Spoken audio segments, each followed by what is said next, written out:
Hey you guys, look what I'm cooking. Ano siya?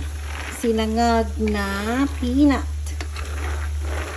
Ganito ako magluto ng peanut. Walang mantika. May kunting mantika lang. Just kunting-kunti. And then just continuously, mikos-mikos. Ganyan lang. Malapit nang maluto. Kanina pa to eh. Meron ng 45 minutes ito.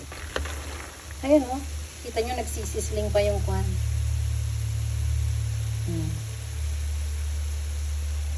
Ang ganda ng tignan. Ang ganda ng tignan.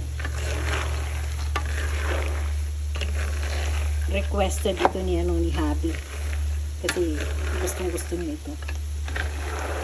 Bumibili lagi ng peanut, di gawin ko na lang siya. Mas mura pa.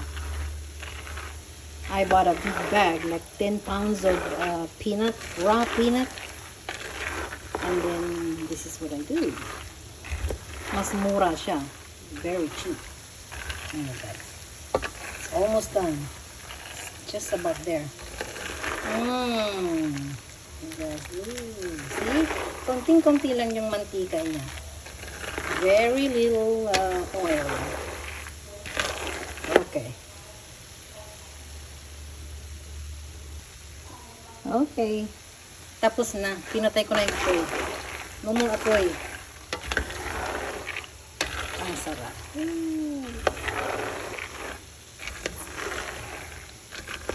Homemade roasted peanut. Ano kayo dyan? See?